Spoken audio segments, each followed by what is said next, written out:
சரி,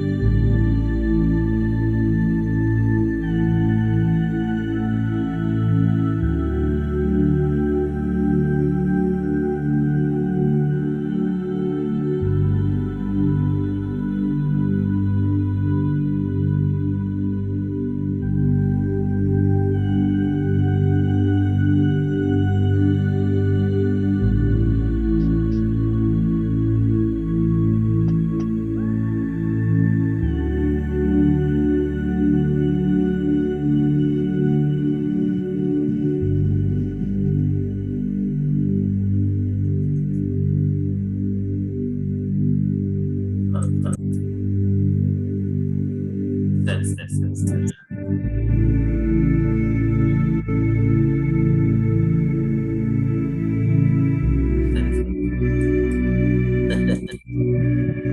ஃபர்ஸ்ட் அவர் ஜாயின் பண்ணாரு. அதுக்கப்புறம் பண்ணல.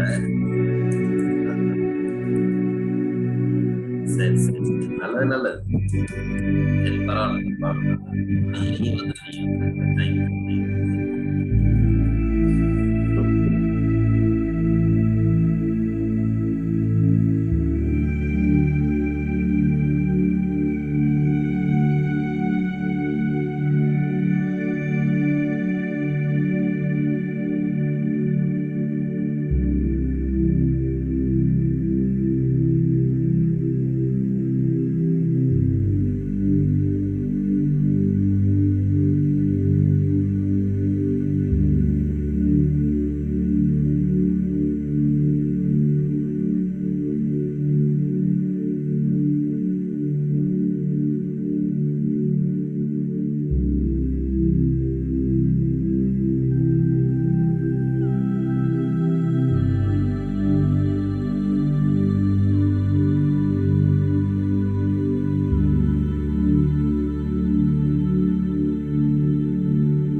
அனைவருக்கும் வணக்கம். எல்லாம் வல்ல இறைவனின் திருவருளால் கோட்டரி மாவட்டம் 2981 மாவட்ட ஆளுநர் ரொட்டேரியன் பி செல்வநாதன் அவர்களின் சீரிய தலைமையில் rotary club of Karaikal friends city வழங்கும் காலை சக்கரம் மனிதனின் இயற்கை வாழ்வியல் முறை. இந்த திட்டத்தை சிறப்பாக நடத்தி கொண்டிருக்கும் rotary club of Karaikal friends city உதவி ஆளுநர் ரொட்டேரியன் ரவி அவர்களுக்கும், தலைவர் ரொட்டேரியன் ஆர் குணபாலன் அவர்களுக்கும், செயலாளர் ரொட்டேரியன் ஏ ராஜகுமார் அவர்களுக்கும், மற்றும் சங்க உறுப்பினர்கள் அனைவருக்கும், மற்றும் இந்த திட்டத்தில் இன்று நம்முடன் இணைந்து பணியாற்றிக் கொண்டிருக்கும் rotary club of Pondicherry beach town சங்கத்தின் உதவி ஆளுநர் ரொட்டேரியன் மதிவானன் அவர்களுக்கும், தலைவர் ரொட்டேரியன் அருண் பாச்சான் அவர்களுக்கும், செயலாளர் ரொட்டேரியன் பாலகிருஷ்ணன் அவர்களுக்கும் மற்றும் அவரது சங்க உறுப்பினர் அனைவருக்கும் வாழ்த்துக்களையும் வரவேற்புகளையும் தெரிவித்துக் கொண்டு, நமக்கு சிறப்பாக நிகழ்ச்சியை நடத்தி கொண்டிருக்கும் ஆசான் கண்ணப்பன் ஐயா அவர்களுக்கும், பூங்குடி கண்ணப்பன் அம்மா அவர்களுக்கும் மற்றும் இந்த இணைப்பில் இணைந்துள்ள அனைத்து ரோட்டரி சங்க உறுப்பினர்கள் அனைவருக்கும் வெளியிலிருந்து ஆதரவளித்துக் கொண்டு தெரிவித்து நமக்கு இந்த திட்டத்தில் இணைந்து சிறப்பாக தொடர்ந்து பணியாற்றிக் கொண்டிருக்கும் அனைத்து நல் உள்ளங்களுக்கும், நிகழ்ச்சியை சிறப்பாக நமக்கு தொகுத்து வழங்கின்ற தொகுப்பாளர் ரமேஷ் மோகன் அவர்களுக்கும் இத்தருணத்திலே வரவேற்புகளும் வாழ்த்துக்களையும் தெரிவித்துக் கொண்டு, முதல் நிகழ்வாக ரோட்டரி இறைவணக்கம் வாசிக்க வருகிறார் rotary club of Pondicherry beach town சங்கத்தின் தலைவர் அருண் பாச்சான் அவர்கள். Rotary prayer. The world is my country, all mankind are my brethren. To do good is my religion. I believe in God. Thank you. Four-way test. The four-way test of the things we think, say, or do. Will it bring goodwill and better friendship? Will it be beneficial to all? Thank you. நன்றி sir. Rotary prayer வாசித்த Pondicherry beach down சங்க தலைவர் அவர்களுக்கு நன்றி தெரிவித்துக் கொண்டு, அடுத்த நிகழ்வாக இறை வேண்டுதல் நிகழ்ச்சி அளிக்க வருகிறார் ஆசான் கண்ணப்பன் ஐயா. அனைவருக்கும் இனிய காலை வணக்கம். எல்லையற்ற பரம்பொருளே, இப்பயிற்சியின் மூலம் உடலும் உள்ளமும் நலம் பெற அருள் புரிவாயாக.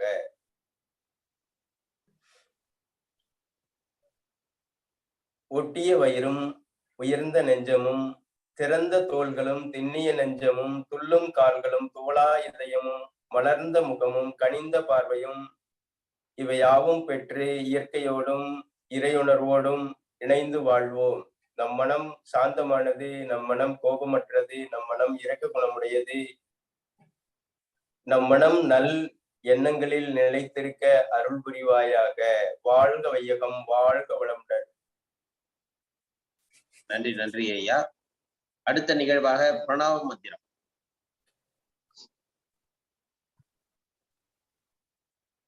உடலை நேராக வைத்து நீண்ட காற்றுள் இழுத்து அகர ஓசை.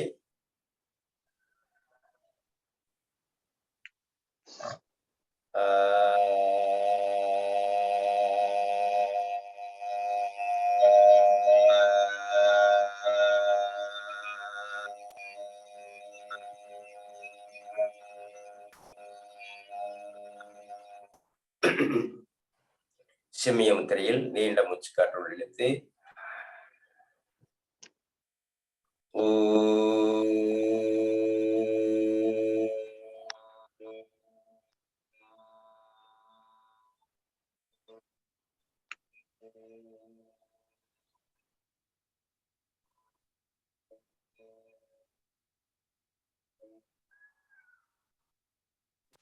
ஆதி முத்திரையில்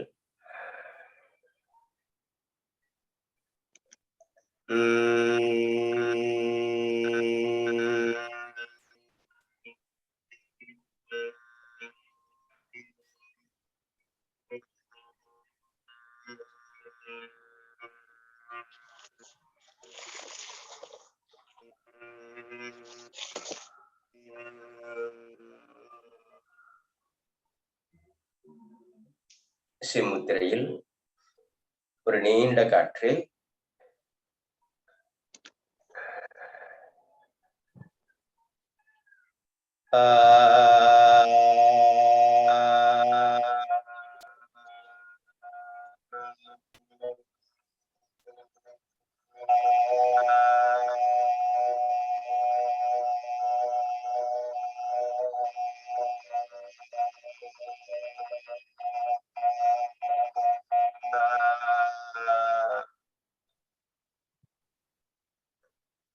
அப்படியே சிம்மிய முத்திரையில் இந்த 3 விரலை அப்படியே மடிச்சுக்கிறாங்க. மடித்த பிறகு நீண்ட காற்றுள் இழுத்து உகர ஓசை.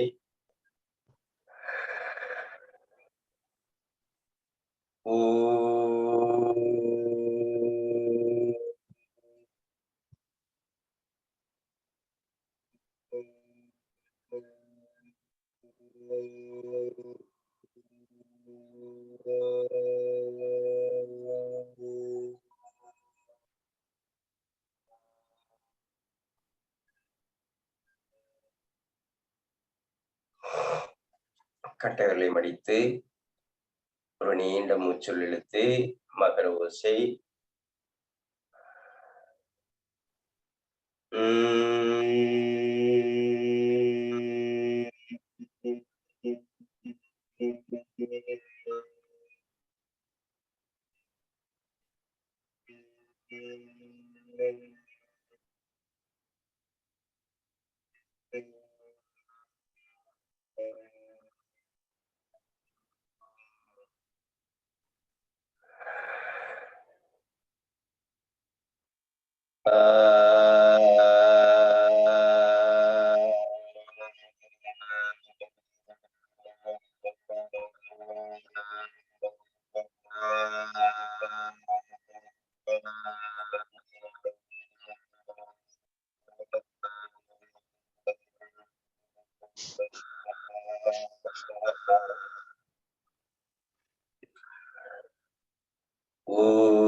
வணக்க முத்திரை வைத்து நம்முடைய பெற்றோர்களை வணங்குகிறோம்.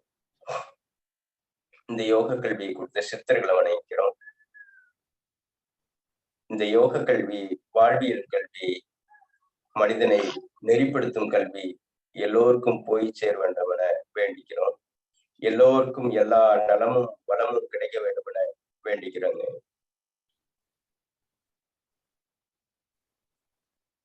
வாழ்க வையகம், வாழ்க வளமுடன். நன்றி நன்றி ஐயா. அடுத்த நிகழ்வாக கை உண்டான பயிற்சி மற்றும் மூட்டு இயக்க பயிற்சி. உடலை நேர் வைத்து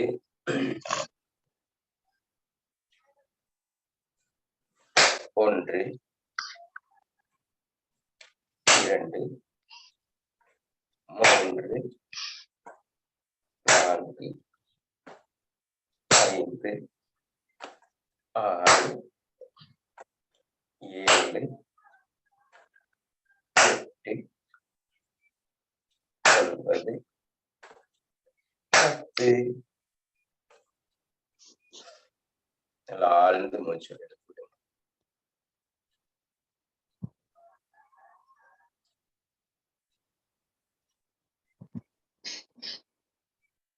நிதானமான நீண்ட மூச்சு.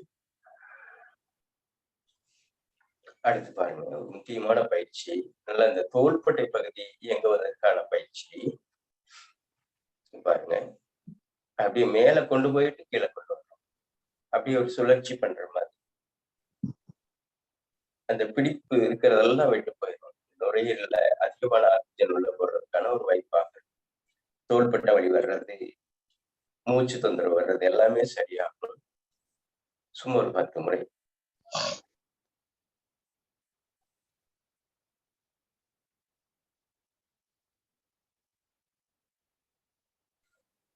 ஒரு நீண்ட மூச்சு.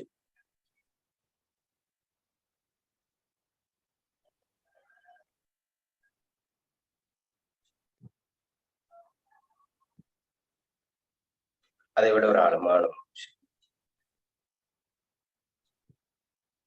அடுத்து பாருங்க, நல்லா கைகளை உள்ளங்கைகளை மடிச்சுட்டு 1, 2, 3, 4, 5, 6, 7, 8, 9, 10.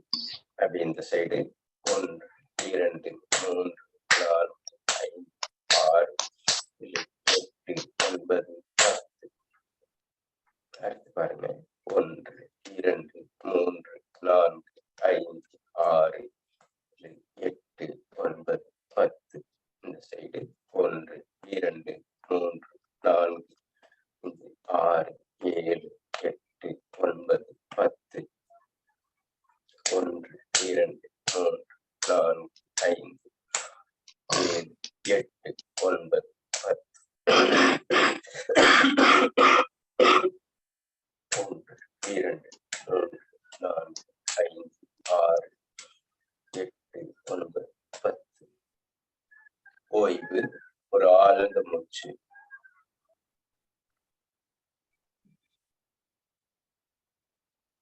அப்படியே கைகளில் ஏற்பட்ட உணர்வுகளையே கவனிக்கிறோம்.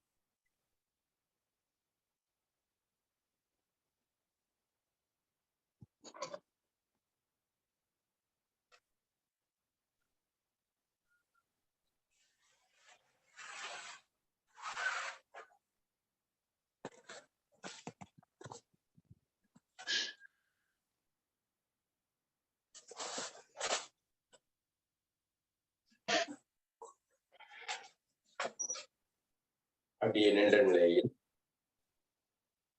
இடுப்புல கைகளை வச்சுக்கலாங்க. இடுப்புல கைகளை வச்சு கொடுத்தா பேலன்ஸ் கிடைக்கும். நல்லா இந்த வலது கால் மட்டும் மேல உயர்த்திக்கணும். அப்படியே 10 வினாடி இருக்கிறாங்க.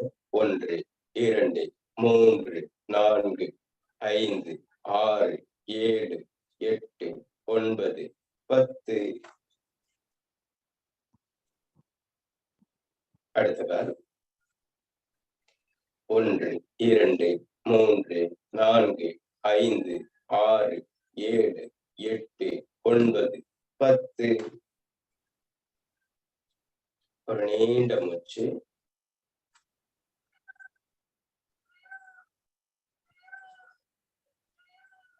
அப்படியே நீண்ட காற்று இழுத்து 1, 2, 1, 2, 1, 2, 1, 2. ஒன்று, இரண்டு, ஒன்று, இரண்டு, ஒன்று, இரண்டு, ஓய்வு.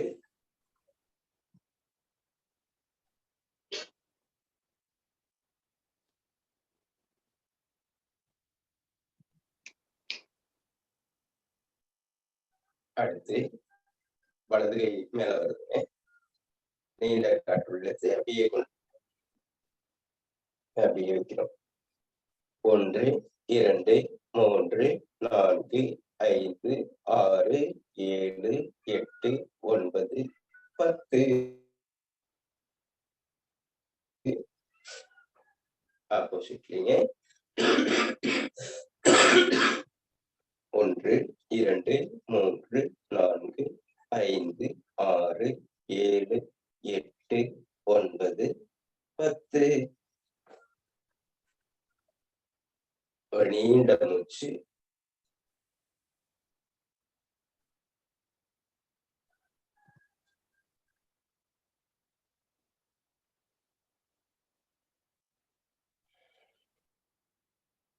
அப்படியே கைகளை கோர்த்துக்கிறோம். கோர்த்துட்டு கைகள் முன்னோக்கி வரும் பொழுது காற்றை உயர்த்துறோம். 1, 2, 1, 2.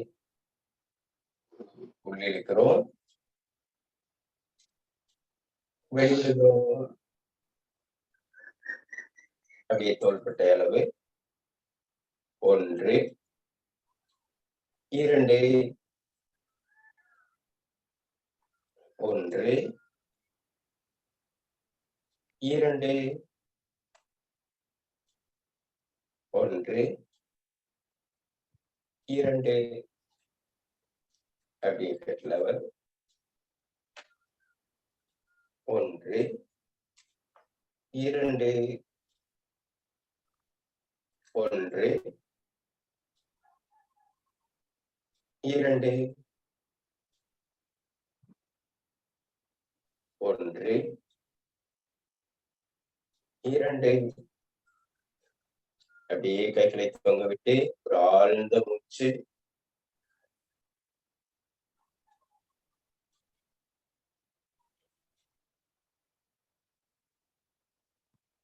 அடுத்து பாருங்க. கைகள் விரிக்கும் பொழுது காற்று உள்ளே போகட்டும், கைகள் சேரும் பொழுது காற்று வெளியேறட்டும்.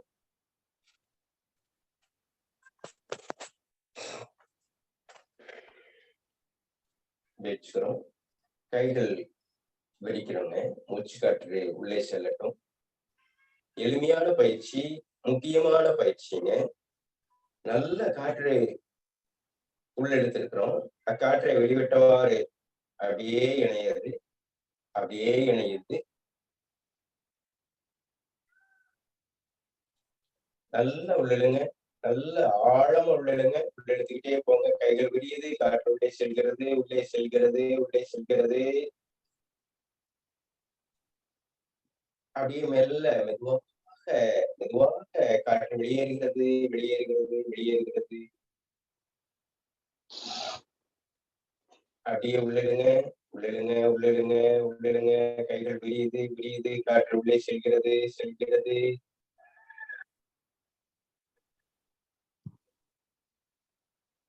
மெதுவாக காற்று வெளியேறுகிறது.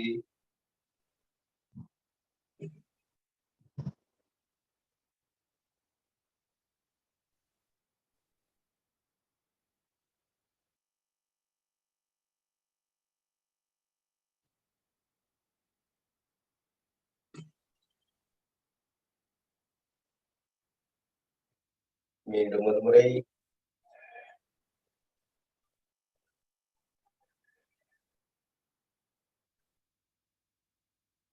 காற்றை நிறைத்து காற்றை வெளியேறும் பொழுது கைகள் இணையட்டும்.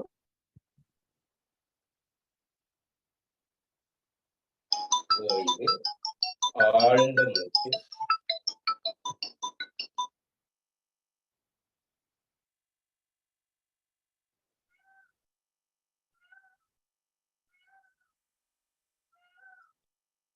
அதை விட ஒரு ஆழமான மூச்சு.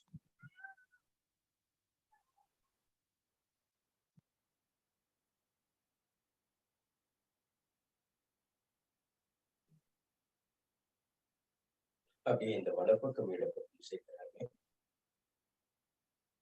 அப்படி ஒரு 10 நாடி நிறுத்துறோம்.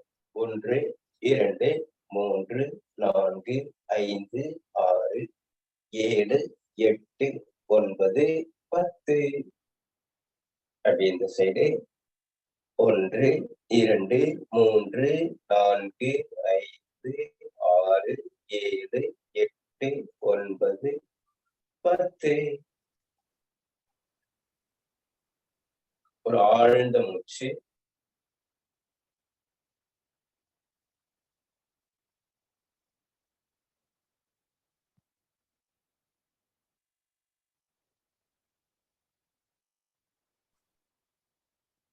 அடுத்து பாருங்க.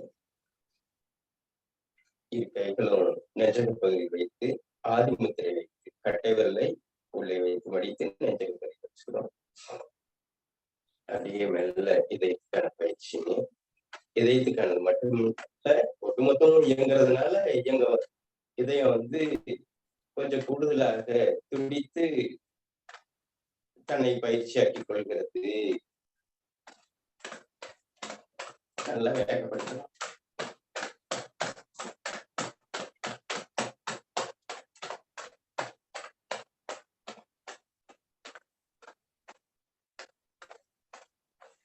மெதுவாக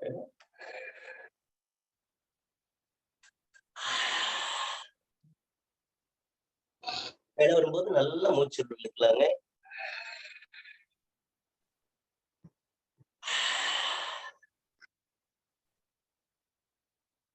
அடுத்ததாக பின்பக்கமாக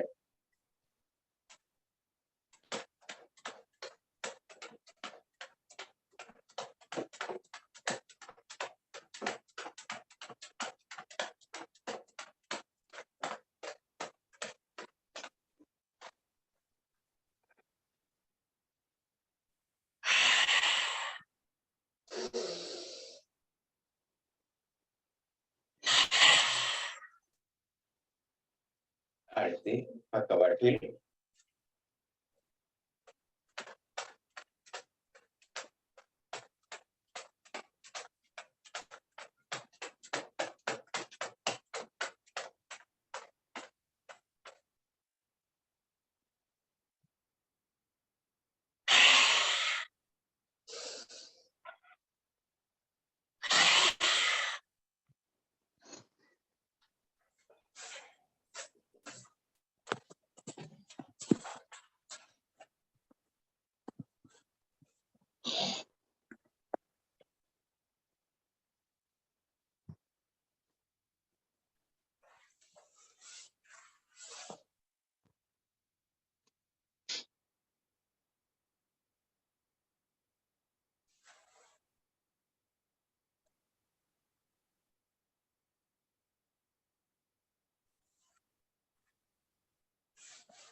அப்படியே படுத்த நிலையில்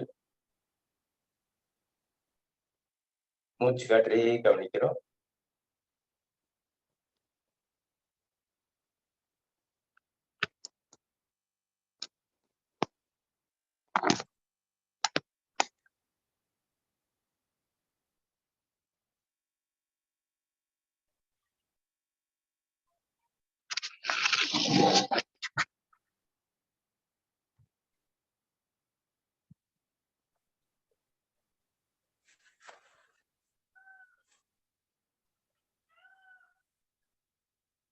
ஆழ்ந்த மூச்சு.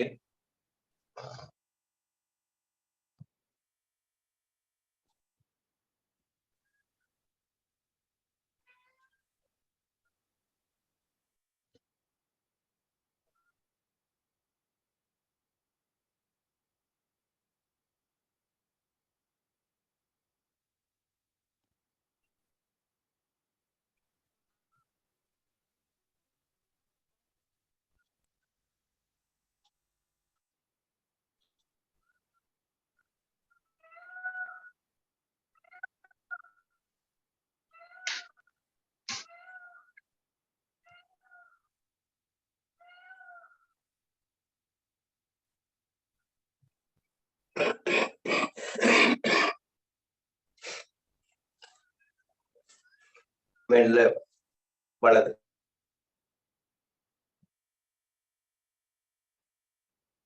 கால் மடித்து நம்முடைய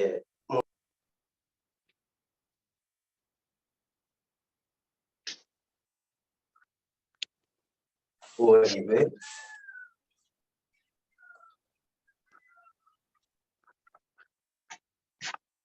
அடுத்த கால்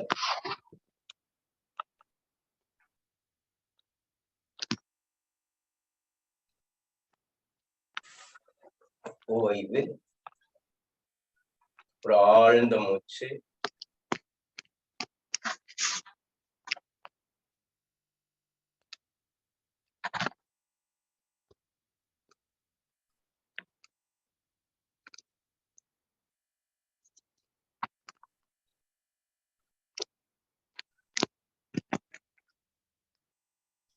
இரண்டு கால்களையும் சேர்த்து வச்சு பிடிச்சிடுறாங்க.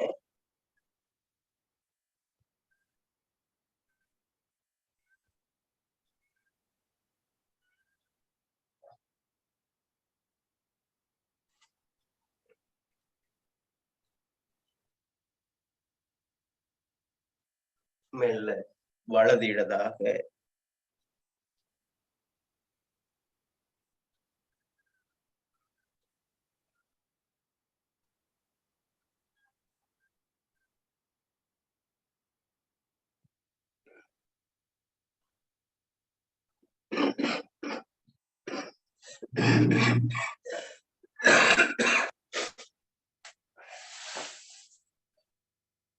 ஆழ்ந்த மூச்சு.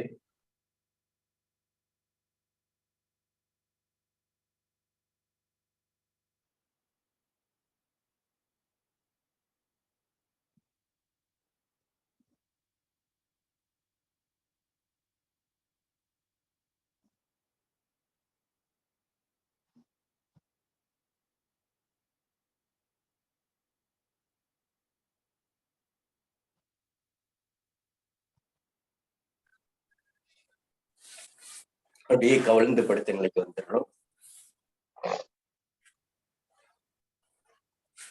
கவிழ்ந்து படுத்த நிலையில்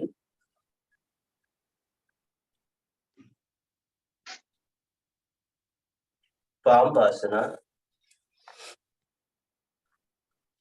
1 2 3 4 5 6 7 8 9 10.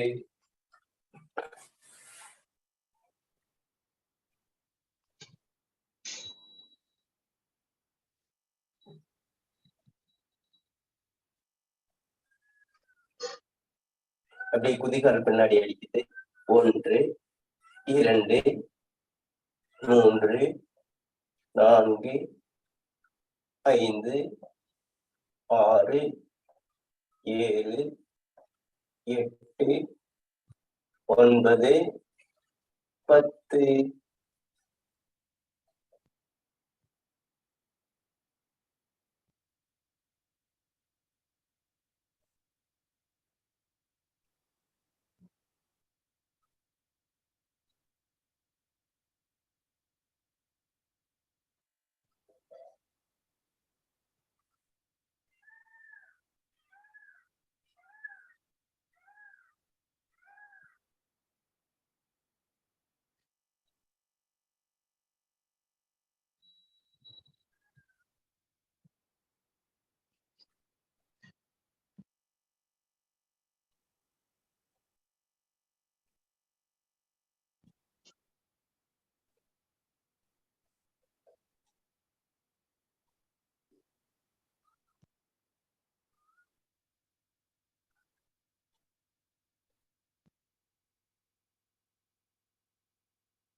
அப்படியே வஜ்ராசனத்தில் அமர்ந்து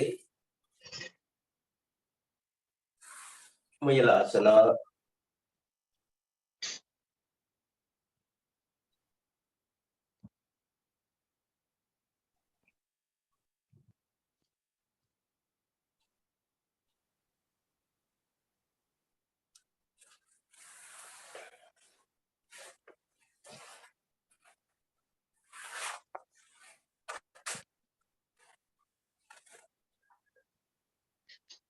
ஆழ்ந்த மூச்சு.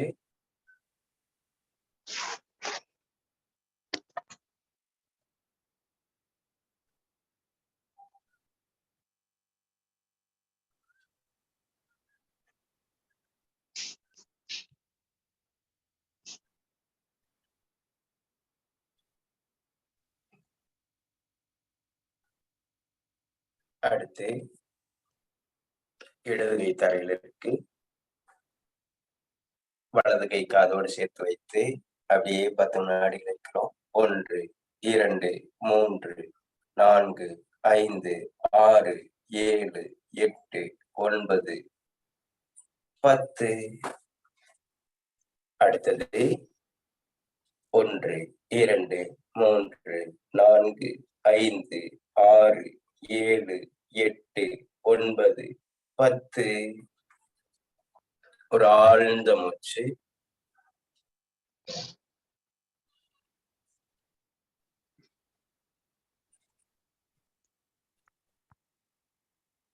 அடுத்து அர்த்த பத்மாசனா.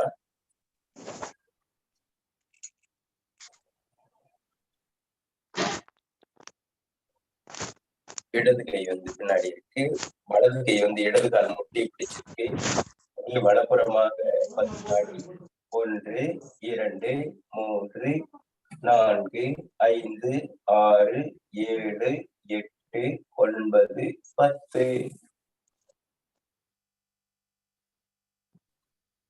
அப்படியே ஆப்போசிட்ல செய்திருக்கிறோம். 1, 2, 3, 4, 5, 6, 7, 8, 9, 10. ஒரு ஆழ்ந்த மூச்சு.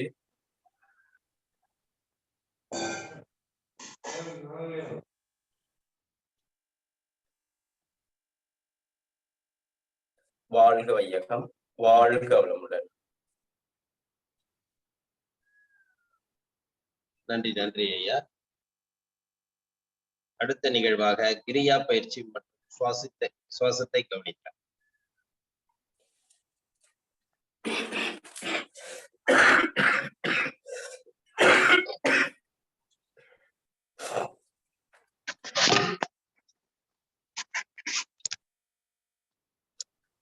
இடது கையில் சிம்முத்திரை, வலது கையில் பிரணவ முத்திரை.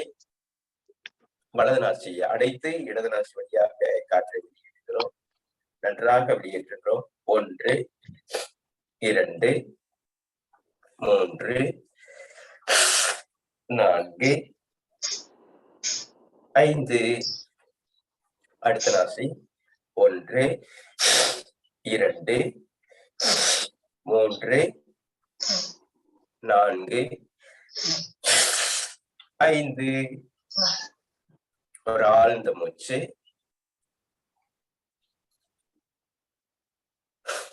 அடுத்து உள்ளிழுத்து வெளியேற்றுகிறோம். 1, 2, 3, 4, 5. அடுத்த நாசி 1, 2, 3, 4, 5. ஒரு ஆழ்ந்த நிதானமான நீண்ட மூச்சு.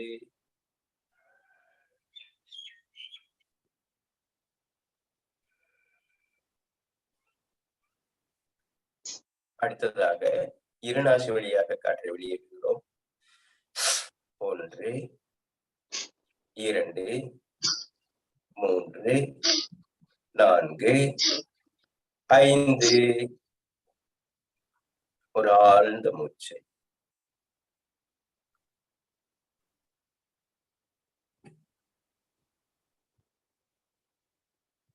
அடுத்து உள்ளிழுத்து வெளியேற்றுகிறோம். 1, 2, 3, 4, 5.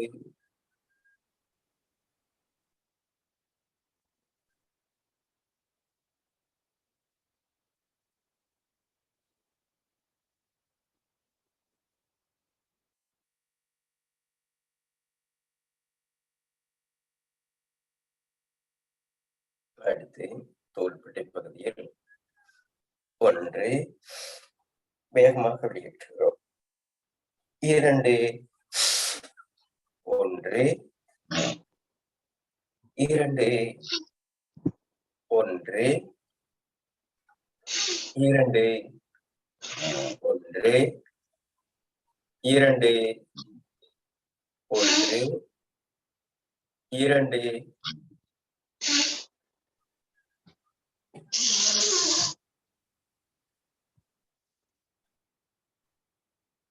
அடுத்ததாக இரு கைகளையும் பக்கவாட்டில் வைத்து கைகள் மேலே உயரும் பொழுது காற்று உள்ளிருக்கிறோம். 1 2 1 2 1 2 1 2 1 2 ஆழ்ந்த மூச்சு.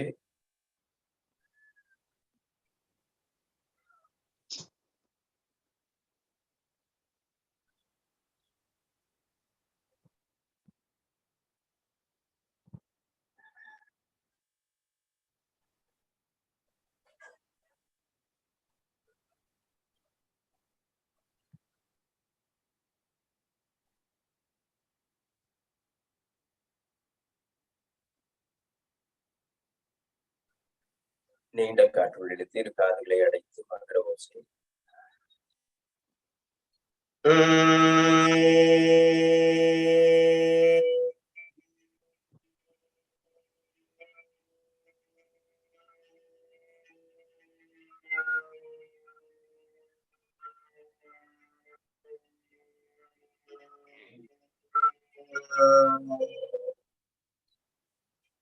மீண்டும் ஒரு முறை.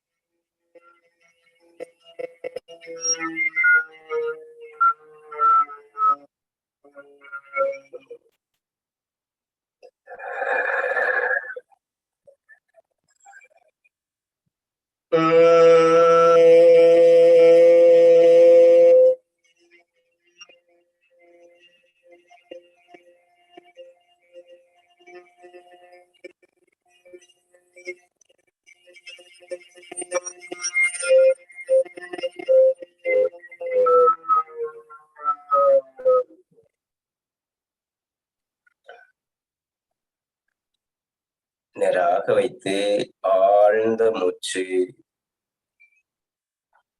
அப்படியே மூச்சு இழுத்துக்கொண்டே கைகளை மேலே உயர்த்துகிறோம்.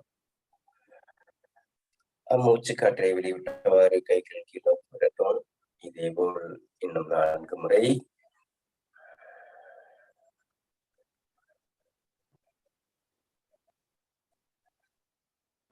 மெல்ல கைகள் கீழே வருகிறது.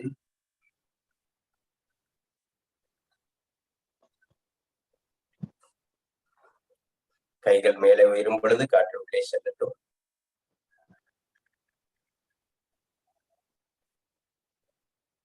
மெல்ல காற்று வெளியேறட்டும்.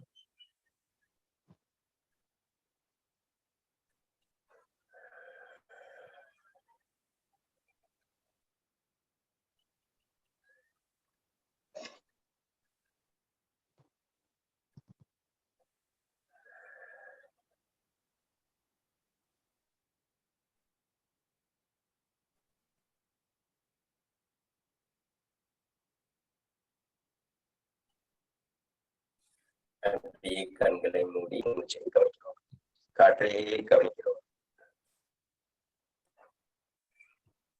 மூக்கு வாரங்களில் காற்று எவ்வாறு பட்டு உள்ளே செல்கிறது, எவ்வாறு வெளிவருகிறது அப்படிங்கிறதுல மட்டும் கவனம் இருக்கட்டுங்க.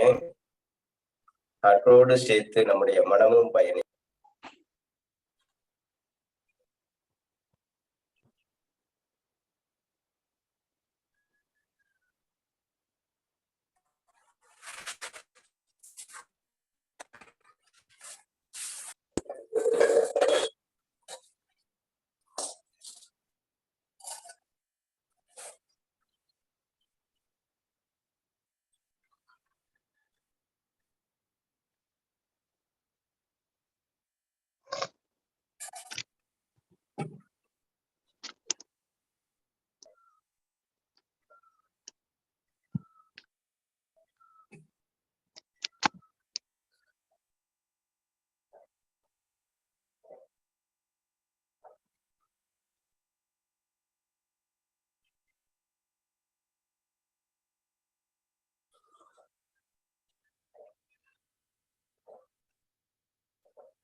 வாழ்க வளமுடன். நன்றி நன்றி ஐயா. அடுத்த நிகழ்வாக ஹீலர் பாஸ்கர் ஐயாவின் தினம் ஒரு சிந்தனை ஆடியோ மூலம் கேட்க இருக்கிறது.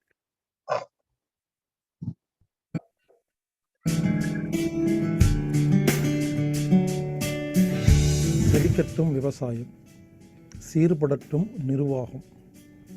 வேந்தர் டிவி நேயர்களுக்கு வணக்கம். இரவு வேலைக்கு போறாங்க இல்லையா, நைட் டியூட்டி, தூக்கத்தை ஒழுங்குபடுத்துவது உண்மையிலேயே இரவுன்னா தூங்கிடணும், அப்போதான் உடம்பு ஆரோக்கியமாக இருக்கும். அதனால் முடிஞ்ச வரைக்கும் இந்த நைட் டியூட்டி பார்க்குற வேலைக்கு போகாதீங்க. ஒரு வேளை வேறு வழி இல்லைங்க, நாங்கள் அதுக்கு போய் தாங்க ஆகணும், சாப்பாட்டுக்கு தாங்க வேறு வழி இல்லை, எங்கள் டியூட்டி அந்த மாதிரி தான் அப்படின்னு நைட் வாட்ச்மேன், இரவு பஸ் ஓட்டுறவங்க, இரவு ட்ரெயின் ஓட்டுறவங்க, இந்த மாதிரி இரவில் இப்போது கம்ப்யூட்டர் இன்ஜினியர்கள், இவங்களுக்கு இரவு வேலை வந்துருச்சு. இந்த இரவில் வேலை செய்கிறவங்க, நைட் டியூட்டி பார்க்குறவங்க தன்னை எப்படி தூக்கத்திலேருந்து காப்பாற்றிக்கிறது, எப்படி ஒழுங்காக தூங்குறதுன்னு பார்க்கலாங்க.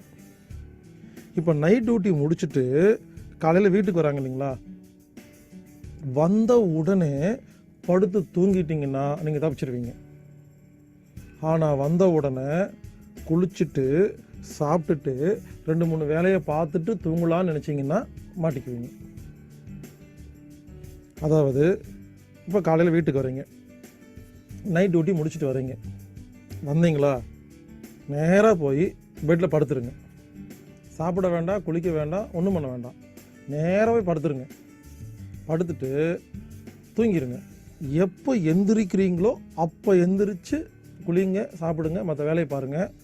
அதாவது இரவு முழுவதும் இழக்கப்பட்ட அந்த தூக்கம் வீட்டுக்குள்ளே வந்த உடனே படுத்திங்கன்னா 1 மணி நேரம் 2 மணி நேரம் படுத்தாலே ரெக்கவர் ஆகி மறுபடியும் உங்களை ஃப்ரெஷ்ஷாக தூய்மையாக அந்த தூக்கம் இழந்ததால் ஏற்பட்ட அந்த சைடு எஃபெக்ட்லேருந்து வெளியே கொண்டு வந்து உங்களை உடம்பு நல்லா பார்த்துக்குங்க.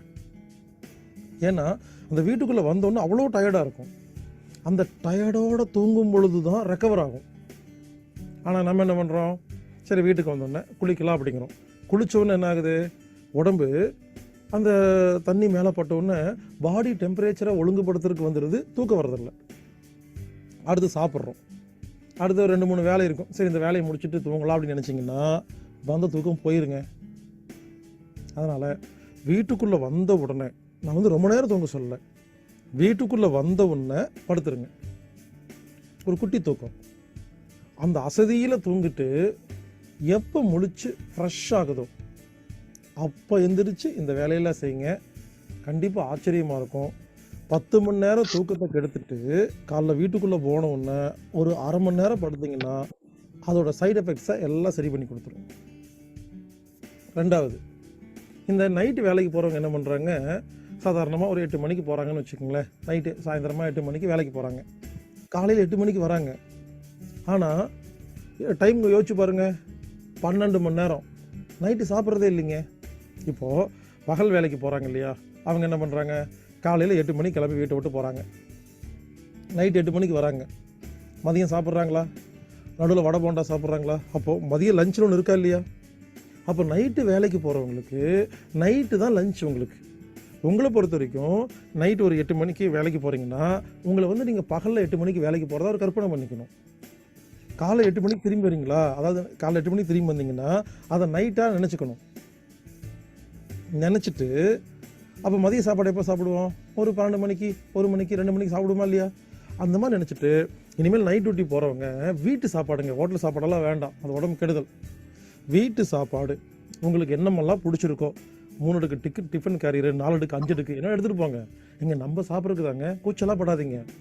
ஒருத்தருக்கு சப்பாத்தி பிடிச்சிருக்கா, இட்லி பிடிச்சிருக்கா, தோசை பிடிச்சிருக்கா, உங்களுக்கு பிடிச்ச உணவை சுட சுட சாயந்தரம் இப்போ 8 மணி எப்போ நீங்கள் வீட்டை விட்டு கிளம்பி வேலைக்கு போகிறீங்களோ அதுக்கு 2 மணி நேரம் முன்னால் ஃப்ரெஷ்ஷாக சமைக்க சொல்லுங்கள். டிஃபன் பாக்ஸில் எடுத்துகிட்டு போங்க. போய் நீங்கள் வாட்டுக்கு வேலையை பார்த்துட்டே இருங்க. நைட்டில் அன்டைமில் கபான்னு பசிக்கும். அந்த நேரத்தில் மட்டும் வீட்டு சாப்பாடை பிடிச்ச சாப்பாடை சாப்பிட்டீங்கன்னா உங்கள் உடம்பை நீங்கள் காப்பாற்றிக்கலாம். ஆனால் பொதுவாக என்ன பண்ணுறோம், அந்த நேரத்தில் பசிக்கும், நம்ம என்ன பண்ணுவோம், சாப்பிட மாட்டோம். அந்த மாதிரி ஒரு கான்செப்டே நமக்கு தெரியுது இல்லையா. சாப்பிடாம தண்ணி குடிப்போம். சில பேர் டீ சாப்பிட்டே இருப்பாங்க தூக்கம் வராமல் இருக்கிறதுக்கு. சில பேர் சிகரெட் பிடிக்கிறாங்க, சில பேர் தண்ணி அடிக்கிறாங்க. இது என்ன ஆகுது, உடம்பு கெடுத்துடுதுங்க. அதனால் இனிமேல் 2 விஷயந்தான். அதாவது இரவு வேலைக்கு போகிறவங்க நைட்டு அன்டைமில் வர அந்த பசிக்கு வீட்டிலேருந்து சுட சுட உங்களுக்கு பிடிச்ச சாப்பாடை எடுத்துகிட்டு போகணும். 2வது, காலையில் வீட்டுக்கு வந்தோடனே முதல்ல வந்தோடனே படுத்து தூங்கிடுங்க. இப்போ நான் பல நாடுகளுக்கு பல ஊர்களுக்கு இந்த மாதிரி பிரச்சாரம் பண்ணுறதுக்காக பேசுகிறதுக்காக நான் போகிறேங்க. சில நேரத்தில் வெளிநாட்டுக்கு போவேன். ஒரு 30 நாளும் ப்ரோக்ராம் இருக்கும். நைட்டு ஃபுல்லாக காரில் போவேன், பகல் ஃபுல்லாக பேசுவேன். எல்லா ப்ரோக்ராம் முடிச்சுட்டு கடைசியாக வீட்டுக்கு வர இல்லைங்களா, அப்போ வீட்டுக்கு வரும்பொழுது அந்த வீட்டுக்குள்ளே நுழைஞ்ச உடனே அப்படியே படுத்து தூங்கிடுவேங்க. 5 மணி நேரம் 6 மணி நேரம்லாம் தூங்குவேன். எந்திரிச்சு பார்த்தா 30 நாள் அலைஞ்ச அலைச்சலுக்கு இந்த 5 மணி நேரம் தூக்கம் ரெக்கவர் ஆயிருங்க. எனவே பல பேர் என்ன பண்ணுறாங்கன்னா, நைட்டு வேலைக்கும் போவாங்க, பகலில் சும்மா தான் இருக்கோன்னு வேற எங்காவது வேலைக்கு போகிறது. அப்போ எப்போ தான் தூங்குறது, மொத்தமாக ஒன்றும் இல்லாமல் போயிருங்க. பல பேர் இப்படி தான் இந்த பகலில் கொஞ்ச நேரம் தூங்கிட்டு சுற்றிட்டுலாம் இருப்பாங்க. அப்படியே படுத்திருக்கணும். இரவில் வேலை செய்யும் நீங்கள் இரவை பகலாக நினைத்து பகலை இரவாக நினைத்து நீங்கள் தூங்கினால்தான் உங்கள் உடம்பு ஆரோக்கியமாக இருக்கும். எனவே நைட் டியூட்டி பார்க்குறவங்க தயவு செய்து படுத்து தூங்குங்க. ஒரு அட்டி பரவாயில்ல, சும்மாவாவது புரண்டு படுத்துட்டுருங்க. அப்போ தான் அந்த நைட்டுக்கு தூக்கத்தை இழந்து வேலை செய்கிறோம் இல்லையா, அந்த சக்தியெல்லாம் ரீசார்ஜ் ஆகுங்க. மனசுக்கு பிடிச்ச சாப்பாடை வீட்டு சாப்பாடை சாப்பிடுங்க. அந்த நேரத்தில் ஹோட்டல் சாப்பாடெலாம் சாப்பிடாதீங்க. சிகரெட்லாம் பிடிக்காதீங்க. போதைப் பொருளை எல்லாம் பயன்படுத்தாதீங்க. ஒருவேளை இந்த நைட் டியூட்டி பண்ணும் பொழுது உங்களை மீறி உடம்பு சொக்கி தூக்கம் வந்துச்சுன்னா நீங்கள் தூங்கலாம். அதாவது தூக்கம் வந்தவுடனே ரொம்ப நேரம் தூங்கணும்னு அவசியம் இல்லை. கொஞ்ச நேரம் 5 நிமிஷம் 10 நிமிஷம் தூங்கினாலும் பாடி என்ன பண்ணு ரெக்கவர் ஆகும். இப்போது நானே பார்த்தீங்கன்னா பல நாட்களில் காரில் தனியாக ட்ராவல் பண்ணுவேன். கோயம்புத்தூர் டு சென்னை, சென்னை டு கன்னியாகுமரி, இந்த மாதிரி ட்ராவல் பண்ணுவேன். தனியாக ஓட்டிகிட்டு போவேன். அவன் ஓட்டிகிட்டு போயிட்டே இருப்பேன். நல்லா தூக்கம் வந்துச்சுன்னா வண்டி நிறுத்துவேன். அரை மணி நேரம் தான் தூங்குவேன், 15 நிமிஷம் தான் தூங்குவேன். மறுபடியும் ரெக்கவர் ஆகிரும். மறுபடியும் ஒரு 3 மணி நேரம் ஓட்டுறது தான். அப்படி தூங்கி ஓட்டினோம்னா ஃப்ரெஷ்ஷாக இருக்கும். நீங்கள் மொத்தமாக டீயை குடிச்சிட்டு இல்லை சிகரெட் பிடிச்சிட்டு மொத்தமாக நீங்கள் தூங்காமல் இருந்தீங்கன்னா அது தூக்கத்தை மறந்துடும். மறுபடியும் தூக்கம் வரைக்கும் லேட் ஆகுங்க. எனவே இரவு வேலைக்கு போகிறவங்க நம்ம சொன்ன மாதிரிலாம் செய்யுங்க. இந்த மாதிரிலாம் செய்யும் பொழுது நம்ம உடம்பை ஆரோக்கியமாக வச்சுக்கலாம். அதே சமயத்தில் நைட் டியூட்டிக்கும் போகலாம். முடிஞ்ச வரைக்கும் நைட் டியூட்டியை பார்க்குறத நிறுத்தினா ரொம்ப ரொம்ப நல்லதுங்க. அது ஆரம்பத்தில் தெரியாது, போக போக உங்களுக்கு என்ன ஆகுன்னா உடம்பு ரொம்ப வீக் ஆகிடும். ஏன்னா நைட்டு ஃபுல்லாக முடிச்சுட்ருக்கீங்க, பகல் ஃபுல்லாக தூங்குறீங்க இல்லையா, அது அந்த அளவுக்கு சரியில்லைங்க. அதனால் முடிஞ்ச வரைக்கும் நைட் டியூட்டி பார்க்குறத நிறுத்துங்க. இல்லைன்னா அதுக்கான ஏற்பாடுகள் முன்னேற்பாடுகள்லாம் செய்யுங்க. கண்டிப்பாக நாம் ஆரோக்கியமாக வாழலாம்.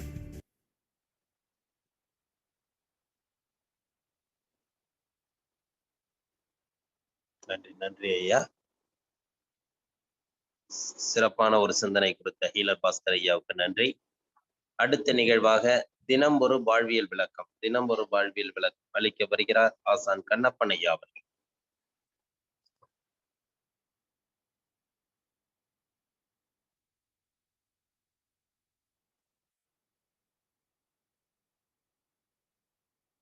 ஐயா உங்களுக்கு மியூட்ல இருக்குயா.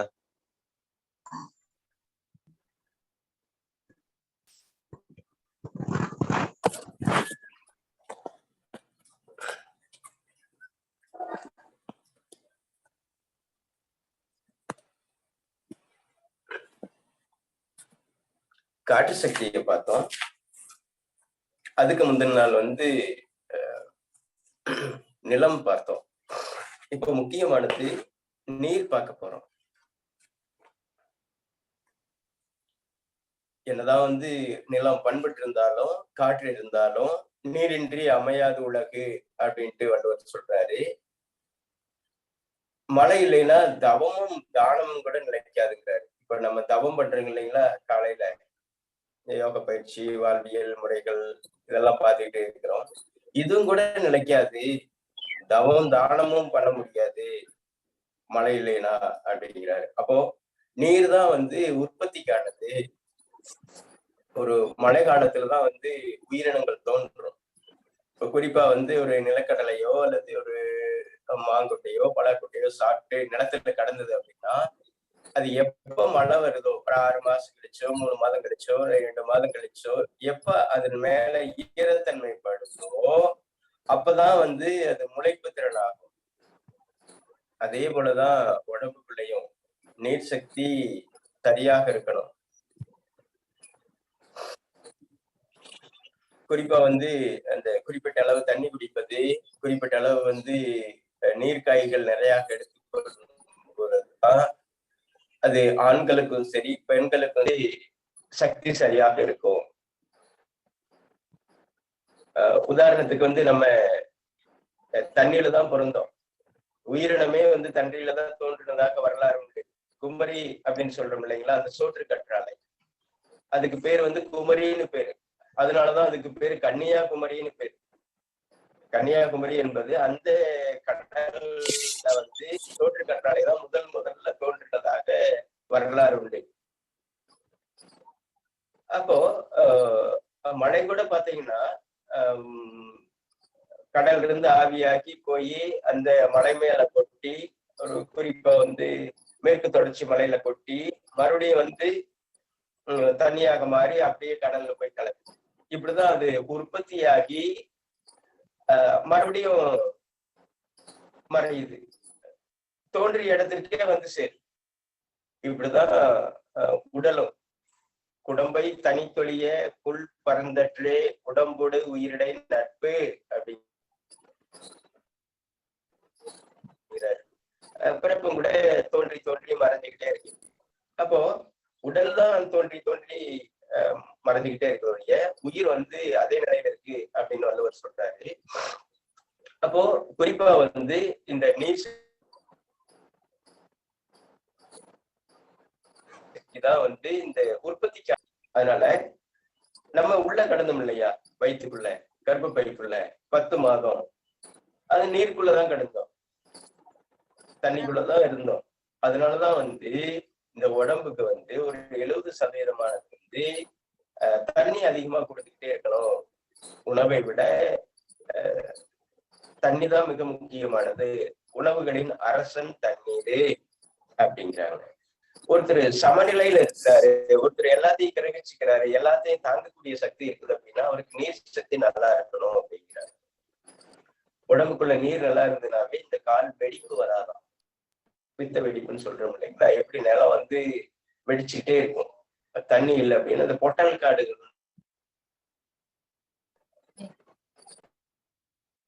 சொல்லுவோம் இல்லையா, அதுல பாலம் பாலமா வெடிச்சுக்கிட்டே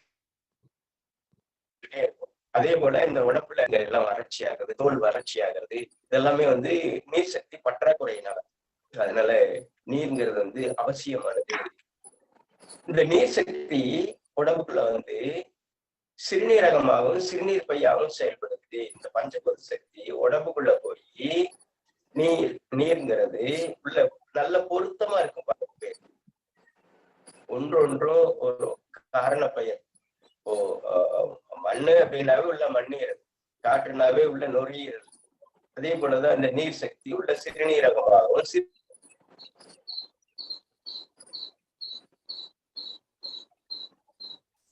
சிறுநீர் பையாக இருக்குது.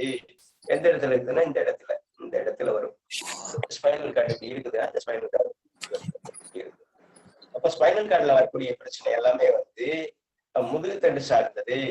ஒருத்தருக்கு வந்து ஸ்பைனல் கார்டுல வலி வருது, முதுகுத்தண்டுல வலி வருது அப்படின்னாவே அவங்களுக்கு சிறுநீரகத்தினுடைய செயல்பாட்டுல மாறுபாடு இருக்குதுன்னு அர்த்தம். உடனே கெட்டு போயிடுச்சுன்னு சொல்லிட்டு பொருள் அல்ல, அதுக்கு போய் சேர வேண்டியது போய் சேரல.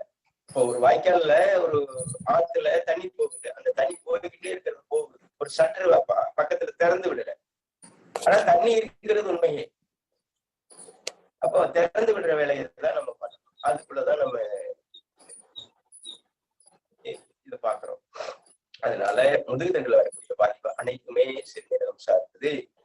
அப்போ இந்த நீர் சக்தி உள்ள சிறுநீரகமாகவும் இந்த காது மாதிரி இருக்கும், இந்த சிறுநீரகமாகவும் சிறுநீர் பையாகவும் இருக்குது உடம்புக்குள்ள. இது எப்படி இருக்குது? காது, இந்த காது எப்படி இருக்குதோ அப்படிதான் இந்த சிறுநீரகம் இருக்கு. அப்போ காதுல நீர் வடிஞ்சாலோ, இறைச்சல் வந்தாலோ, காது கேட்கலினாவோ, மந்தமாகனாவோ போய் மிஷின் மாட்டிக்கிறதுனாலதா அல்லது சிறுநீரகத்தை ஒழுங்குபடுத்துறதுனாலதான். ஏதாவது காதுல பிரச்சனை அப்படின்னா நம்ம பாக்குறது பாரம்பரிய மருத்துவர்கள், நம்ம மாதிரி இருக்கக்கூடிய உலகத்துல இருக்கக்கூடிய மருத்துவர்கள் அத்தனை அக்குப்பஞ்சர் தத்துவம் புரிஞ்சவங்க சிறுநீரகத்தை பாக்குறாங்க. மற்ற முறைகள் உடனே காதுல அறுவை சிகிச்சை பண்றதா, காதுல மிஷின் மாட்டுறதா, இப்படியான போக்கு இருக்கு. அதனாலதான் முழுமை பெற வேண்டியது இருக்கு. முழுமை பெற வேண்டியது எல்லா மருத்துவத்துக்குள்ளேயும் இன்னும் மேல வர வேண்டியது இருக்குன்னு நம்ம அடுத்த திருத்தமா சொல்லி கேட்டுட்டே இருக்கணும். அதனால இந்த காது மாதிரிதான் நம்ம 10 மாதம் குழந்தை அந்த கருப்பைக்குள்ள கிடக்கு. அப்படி பாத்தீங்கன்னா நல்ல அதனுடைய வடிவத்தை பார்த்தீங்கன்னா காது மாதிரியே இருக்கு. அந்த கருப்பைக்குள்ள இருக்கக்கூடிய அந்த வடிவம் உள்ள காதுனுடைய வடிவத்திலேயே இருக்கும் சிசு. இது பாதிக்கப்பட்டதுன்னா கருப்பு கலர்ல வரும். கருப்பு கலர்ல அந்த கருவளையம் வர்றது, இந்த கருப்பு கருப்பா மறு வர்றது, நாக்குல கருமச்சம் வர்றது, பல்லு கருப்பு கலர்ல மாறுது, சரி கூட கருப்பு கலர்ல வரும்.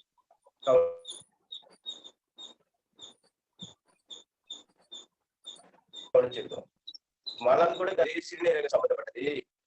இதனுடைய சுரப்பு நீர் சிறுநீர் விந்து மாதப்போக்கு. அப்போ ஒருத்தருக்கு மாதப்போக்கு சரியில்லை அப்படின்னா சிறுநீரகம் சரியில்லை, சிறுநீரகத்துக்கான சக்தி போய் சேரல. காற்று நல்லா இருந்தா தானே அடுத்து நீரா மாறும். அப்போ நல்ல ஆசன பயிற்சி, மூச்சு பயிற்சி, நல்ல சூப்பு வகைகள் குடிச்சு, நல்ல உணவுகள், நாச்சத்தான உணவுகள் கொடுத்தாதான் அடுத்து இந்த காற்று நீராக மாறும். நீரும் ஒழுங்காக கொடுக்கணும். இந்த மழை காலத்துல பாத்தீங்கன்னா அடிக்கடி சிறுநீர் போய் தன்னை தூய்மைப்படுத்திட்டே இருக்கும். இதை சில பேர் நோய் நினைச்சு 2 தடவை சேர்த்தி போகுது, அவ்வளவுதான். இயல்பான போகவே இல்லை. வெயில் காலத்துல போகாது, அதிகமா போகாது. மழை காலத்திலையும் குளிர் காலத்திலையும் அதிகமாக போகும். அது ஒரு நோய் நினைச்சுக்கிறது. நம்முடைய அறியாமைதான் மற்றவங்களுக்கான பலமாக இருக்குது அப்படிங்கிறத நம்ம தெளிவாக புரிஞ்சுக்கணும். இதுக்கான சுவை உப்பு. உப்பை நீங்க கூடுதலா போனா தண்ணி ஊற்றணும், தண்ணி அதிகமா போனாலும் உப்பு போடணும். இந்த உப்பு சுவை ஏற்கனவே காய்கறிகள், கீரைகள், பழங்கள், கொட்டைப்பருப்புகளை இயற்கையாவே இருக்குது. ஒரு நிலக்கடலைய நீங்க வேக வச்சீங்கன்னா அது தண்ணி எடுத்துட்டீங்கன்னா உப்பு போடணும். இதே நிலக்கடலைய நீங்க வேக வைக்காம அப்படியே சாப்பிடும் பொழுது, வறுத்து சாப்பிடும் பொழுது அது உப்பு சேர்த்த வேண்டியது இல்லை. அப்போ ஒவ்வொரு முறையும் நம்ம அந்த காய்களையும் பழங்களையும் நம்ம சூடுபடுத்தும் பொழுது ஆவியாக்கி வெளியேற்றப்படுது. சிலதை சமைச்சு சாப்பிட வேண்டியதை சமைச்சு சாப்பிட்டுட்டு தான் இருக்கிறோம். அதுக்குள்ள முழுமையாக அந்த மினரல்ஸ் உள்ள சேர்த்துக்கணும் அப்படின்னா நீங்க பச்சாக எடுத்துக்கணும். உதாரணத்துக்கு நம்ம உலகமே திரும்பி பார்க்கக்கூடிய மனிதர் பாத்தீங்கன்னா காந்தி முழுக்க ஆட்டுப்பாலும் நிலக்கடலையும் அதிகமாக எடுத்ததாக சொல்லப்பட்டது. ஏன் பிரபாகரன், ஈழ விடுதலைக்காக போராடிய பிரபாகரன் அதிகமான உணவாக எடுத்துக்கொண்டது பாத்தீங்கன்னா அவர் அந்த குச்சிக்கிழக்கும் பச்சை மிளகாயை சாப்பிட்டதாக அவருடைய நூல் தான். அதனால அவருக்கு அவ்வளவு வலிமை இருந்திருக்கு. ஏற்கனவே அவங்களுடைய வித்துக்களும் அப்படி ஒரு வீரியமான வித்தாக இருந்திருக்கு. அதனால ஒரு சாதனையாளர்கள் அப்படிங்கிற பார்க்கும்போது இந்த மாதிரியான சிலரையெல்லாம் நம்ம ஆய்வு பண்ண வேண்டியது இருக்கு. காந்திக்கு ஏதாவது டென்ஷன் ஆயிட்டாவோ, கோபம் வந்துட்டாவோ உடனே மண்ணை கட்டி தலையில வச்சுக்கோ, மண் சிகிச்சைன்னு சொல்லி அந்த சூடு குறையறதுக்காக வேண்டி அப்படியெல்லாம் பயன்படுத்தி இருக்கிறாரு. முழுக்க இயற்கை மருத்துவத்தை இந்தியாவுக்குள்ள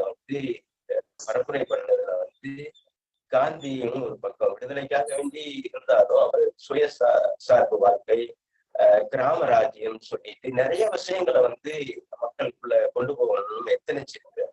அது எந்த அளவுக்கு சதவீத அடியில போச்சு அப்படிங்கறத நம்ம பார்க்கறத விட அவருடைய வாழ்வில மக்கள் மேன்மையடைந்து வந்துடணும் அப்படிங்கறதுல தீவிரமா இருந்திருக்கிறாரு.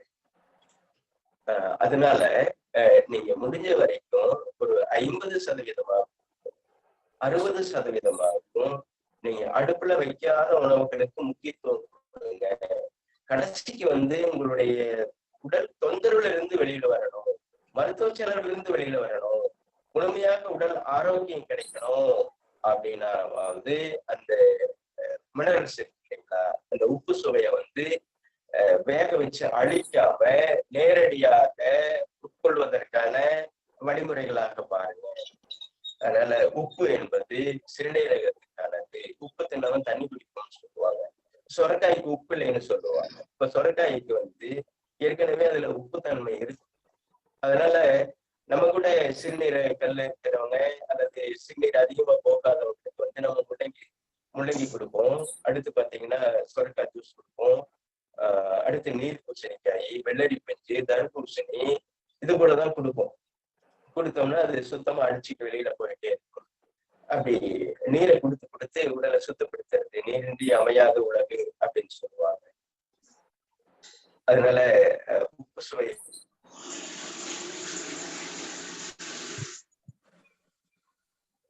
ரொம்ப முக்கியமானது. அது இதுல உப்பு அதிகமா போயிடுச்சு அப்படின்னு சொல்லிட்டு ஒரு சிலர் பாத்தீங்கன்னா உப்பை எடுத்துக்கிறது இல்லைங்க. இந்த சூடு சொரணை இருக்காது அப்படின்னு சொல்லுவாங்க. அப்போ ரொம்ப உப்பை நீங்க நிறுத்திட்டீங்கனாலும் பிரச்சனை ஆயிடும். தப்புன்னு சொல்லி இயற்கை மருத்துவத்துல சொல்லி உப்பு மிகுந்தும் போயிடக்கூடாது, குறைஞ்சும் போயிடக்கூடாது. உப்பை நீங்க அப்படி வேணும்னா இந்துப்பு வாங்கிக்கலாம். இந்துப்பும் வருடம் முழுவதும் நீங்க பயன்படுத்த வேண்டாம். உப்பு நல்ல கல்லுப்பு வாங்கி நல்ல முருங்கலை போட்டு நல்ல பழுப்பு நிறம் வர்ற வரைக்கும் வறுத்துருங்க. வறுத்த பிறகு அந்த உப்பை நம்ம சமையல்ல பயன்படுத்த. அதனால உப்பை சீராக்குவோம்.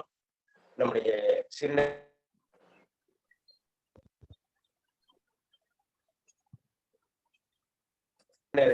பலப்படுத்தி நம்முடைய தெரிவிச்சுக்கிட்டு அடுத்து இன்னும் முக்கியமான விஷயங்களை சிறுநீரக தொடர்புடைய நாளைக்கு சந்திப்போம். வாழ்க வளமுடன், வாழ்க வையகம். நன்றி நன்றி ஐயா. பஞ்சபூத சக்திகளில் இன்று நீரை பற்றி அருமையாகவும் விளக்கமாகவும் எடுத்துரைத்த, அதாவது இன்னும் பாக்கி இருக்கு, பாதி விளக்கத்தை நமக்கு இன்னைக்கு அளிச்சிருக்காங்க. இன்னும் பாதி விளக்கத்தை நாளைக்கு அளிப்பாங்க. ஒவ்வொரு பஞ்சபூதத்திலையும் நமக்கு ஒவ்வொரு கட்டத்துல 2 நாள் நிலத்தை பத்தி சொன்னாங்க, அடுத்தது காற்றை பத்தி சொன்னாங்க, இன்னைக்கு நீரை பத்தி சொல்றாங்க. இது இன்னைக்கு வாழ்வியல் தத்துவத்துல முக்கியமான ஒரு பங்கு வகிக்குது. நமக்கு உடல் ரீதியா மன ரீதியா நமக்கு இதுதான் இன்னைக்கு நம்ம மனிதன் இயக்குதுங்கிறது உண்மையான ஒரு விளக்கம். அதனால இதை எல்லாரும் பயன்படுத்தி கண்டிப்பாக பயனடையுமாறு அனைவரையும் உடன் கேட்டுக்கொள்கிறோம். இன்று நமக்கு நீரை பற்றி நமக்கு நல்ல ஒரு விளக்கத்தை அளித்த ஐயா கண்ணப்பன் ஐயா அவருக்கு மனமார்ந்த நன்றியை வாழ்த்தையும் தெரிவித்துக் கொண்டு, அடுத்த நிகழ்வாக இன்று நம் 3 நாட்கள் நம்முடன் இணைந்து பணியாற்றிய rotary club of Pondicherry beach town சங்கத்தின் தலைவர் அருண் தீபாஞ்சான் அவர்கள் நம்முடன் சில உரையாடல்களை அளிக்க வருகிறார்கள். அனைவருக்கும் வணக்கம். நம்மளுடைய ரோட்டரி மாவட்டம் 298 நம்மளுடைய ஆளுநர் செல்வநாதன் அவர்களுடைய சீரிய தலைமையில் இந்த நிகழ்வை நடத்தி கொண்டிருக்கின்ற காரைக்கால் பிரெஞ்சு சிட்டியினுடைய ஏஜி ரவி மற்றும் தலைவர் குணபாலன் ராஜ்குமார் அவர்களுக்கு Puducherry Pondicherry beach and rotary சங்கத்தின் சார்பாக நன்றியை தெரிவித்துக் கொள்கின்றேன். ஏனென்றால் நான் ஒரு உளவியல் ஆராய்ச்சியாளர். உளவியலில் யோகா மற்றும் இன்று வாழ்வியல் முறைகள், இந்திய வாழ்வியல் முறைகள் சிறப்பாக பன்னாட்டளவிலே விரும்பப்பட்டு அதை பின்பற்றுகிறார்கள். மேலும் நம்மோடு இந்த நிகழ்வை நடத்தி கொண்டிருக்கின்ற கண்ணப்பன் ஐயா அவர்கள் மிக சிறப்பாக அறிவியல் ஆய்வுகளை மேற்கொண்ட பல கருத்துக்களை இங்கு நம்முடன் பகிர்ந்து கொண்டிருக்கின்றார். குறிப்பாக இன்று அவர் கூறிய water balance is the important component of our life என்கின்ற ஒரு கருத்து, water is elixir of life என்கின்ற ஒரு கருத்துடன் ஒத்து போய் இருக்கின்றன. அதைதான் நாங்கள் ஆங்கில மருத்துவத்திலே importance of electrolytes in our body அப்படி சொல்லுவோம். ஒரு நோய்க்கான முக்கிய காரணம் இந்த உப்புத்தன்மை, எலக்ட்ரோலைட்ஸ். அதை மிக சிறப்பான முறையிலே தெளிவாக இன்று பஞ்சபூத யுகத்திலே நமக்கு கூறினார். இந்த நிகழ்வு 3 நாள் எங்களுக்கு கொடுக்கப்பட்டது. இருந்தாலும் மேலும் நேரம் கிடைக்கும் பொழுது எங்களுடைய பாண்டிச்சேரி பீச் டவுன் ரோட்டரி சங்கத்துக்கு வழங்கினால் மிக சிறப்பாக இருக்கும் என்கின்ற இந்த கருத்தினை முன்வைத்து இந்த நிகழ்ச்சியை இங்கு தொடர்ந்து 365 நாட்கள் நடத்துகின்ற இந்த ஐயா தலைவர் குணபாலன் மற்றும் அவர்களுடைய சங்கத்தின் அனைவருக்கும் எங்களுடைய நன்றியை இங்கு உரித்தாக்குகின்றோம். நன்றி. நன்றி நன்றி சார். நம்ம நீங்க சொல்ற மாதிரி எல்லா சங்கத்தையும் இணைச்சுதான் பண்ணிட்டு இருக்கிறோம். வாய்ப்புகள் இருந்தா உங்களுக்கு மீண்டும் ஒரு வாய்ப்பு கொடுக்கறதுக்கு இறைவன் புரியட்டும். சந்தோஷம். உங்களை மாதிரி எல்லாருமே இன்வால்மெண்ட் எடுத்து எங்களுக்கு பங்களிப்பு கொடுத்து எல்லாருமே ரெகுலரா இதுல கலந்துக்கிட்டாங்கன்னா எங்களுக்கு ஒரு நல்ல நிகழ்வாக இருக்கும் அந்த நிகழ்ச்சி. எனக்கு சொன்னது போல் இதேதான். நம்ம இன்னைக்கு ஒரு 50-60 பேர் இருக்கிறோம். ஒரு ஆளை நம்ம ஒரு ஆள் சேர்த்தோம்னால கிட்டத்தட்ட 120 பேர் வருவாங்க. 120 அப்படியே இன்னொரு பேர் சேர்த்தோம்னா 240 பேர் வருவாங்க. எல்லாம் வர்றது பெருசு கிடையாது. எல்லாருமே பயனடையணுங்கிற ஒரு நோக்கத்துலதான் நம்ம இதை செஞ்சுக்கிட்டு இருக்கோம். இன்னைக்கு பெரிய விஷயங்கள் நம்ம இந்த இது மூலியமா சொல்லிக்கிட்டு இருக்கோம். ஆனா பயனடைகிறதுக்கு மக்கள் கண்டிப்பா இதுல வரணுங்கிறது தான் நம்மளோட எண்ணங்கள். ஏன்னா இந்த விஷயங்கள் எங்க காசு கொடுத்தாலும் கிடைக்காது. ஆனா நம்ம எப்படியா எல்லாரையும் சேர்த்துக்கிட்டு இருக்கோம்.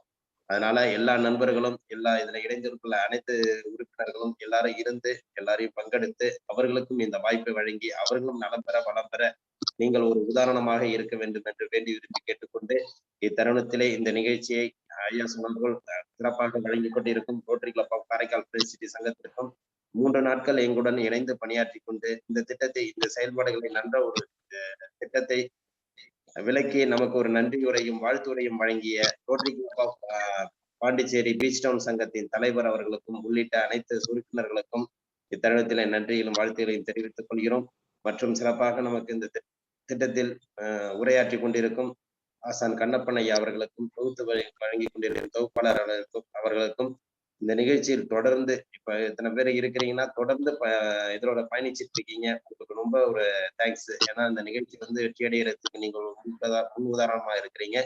அதனால இந்த நிகழ்ச்சியில் தொடர்ந்து பயணித்துக் கொண்டிருக்கும் அனைத்து நல்புள்ளங்களுக்கும் இந்த நிகழ்ச்சியின் சார்பாக உங்களுக்கு அனைவரையும் வாழ்த்துக்களையும் நன்றியும் தெரிவித்துக் கொண்டு நாளை இதைவிட அதிக நபர்களுடன் அனைவரையும் சந்திப்போம் என்று வாழ்த்துக்கள் கூறி விடைபெறுகிறோம். நன்றி.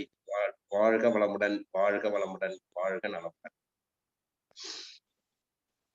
நன்றி ஐயா. ரோட்டரி சங்க தலைவர் ரொட்டேரியன் குணபாலன் அவர்களுக்கும் இன்று நம்முடன் இணைந்து பணியாற்றிய புதுச்சேரி பீச் டவுன் சங்க தலைவருக்கும் ஆசான் கண்ணப்பன் ஐயா அவர்களுக்கும் ஈலர் பாஸ்கர் ஐயா அவர்களுக்கும் அனைத்து இந்த நிகழ்ச்சியில் கலந்து கொண்ட அனைவருக்கும் rotary club of Karaikal friends city சங்கத்தின் சாசன தலைவர் கலைபெருமாள் நன்றி கூறுகிறேன். நன்றி நன்றி.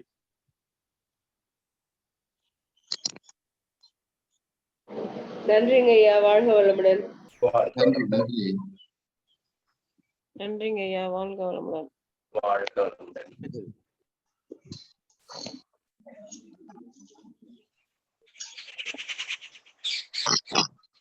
நன்றி ஐயா. வாழ்க வளமுடன். வாழ்க வளமுடன். நன்றி ஐயா. வாழ்க வளமுடன். வாழ்க வளமுடன். நன்றி ஐயா. வாழ்க வளமுடன். வாழ்க வளமுடன். நன்றிங்க ஐயா. வாழ்க வளமுடன். வாழ்க வளமுடன். நன்றிங்க ஐயா. வாழ்க வையகம், வாழ்க வையகம், வாழ்க வளமுடன். வாழ்க வளமுடன். நன்றிங்க ஐயா. வாழ்க வளமுடன். வாழ்க வளமுடன். வாழ்க வளமுடன் ஐயா. வாழ்க வளமுடன்.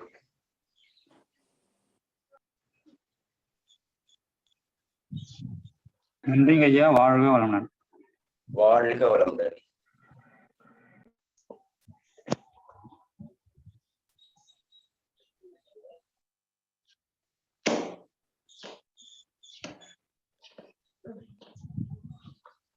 அதுல ஒரு மீட்டிங் எண்ட் பண்ணிக்கலாமா? பண்ணிக்கலாம்.